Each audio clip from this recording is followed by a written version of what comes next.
Hi, and welcome to week 8 of your Troy course on literature after the 1865. Um, I would like to go through a couple things with you just so that you know where you are right now. Um, for instance, you guys have all finished your midterm and the grades have been posted. I will be posting some extra credit opportunities in the coming weeks just so you have the opportunity to ameliorate your grade. Um, we'll be shifting into fiction in the 50s, and then I will soon be opening up the final. The final is a little bit different than the midterm in that it is going to be open for a long time, and you can really go in and revise and edit and post. But we'll talk more about that next week. But I do want to give you a heads up that the final is going to be opening up here shortly. Um, as far as this week, you should be, of course, engaging the new readings. The readings for week 8 are really focused on building on this kind of modern, postmodern, contemporary experience that we've been going through for the last couple of weeks. Now, as far as kind of the, I guess you'd say the mainstream elements of this, you're going to want to, of course, focus on the readings. We have 3 readings. We have Saul Bellows' Augie March, Flannery O'Connor's Good Country People, and John Cheever's The Swimmer.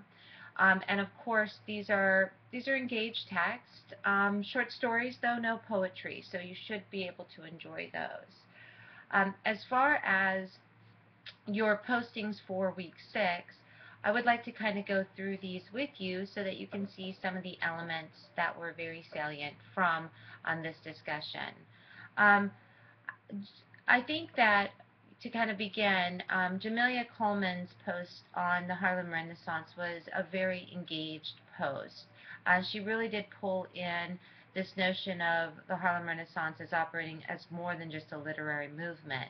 And her reading of both Toomer's Cane and also The Negro Speaks of Rivers is a very engaged reading, and I encourage you to look at it. Um, I also think that the readings that were done by Robert Shelton were very robust. Robert, you've done a fantastic job this whole time in the class of really thinking about what do these readings say about both the culture and the history and also the reader and the writer, and I really do appreciate your reading. In fact, I think you did a great job with Sylvia Plath, Elizabeth Bishop, and Robert Lowell's poems, which are in a different vein than some of the poetry we've read, very much a confessional, self-reflective exploration in those poetry, and I really do appreciate your work, Robert.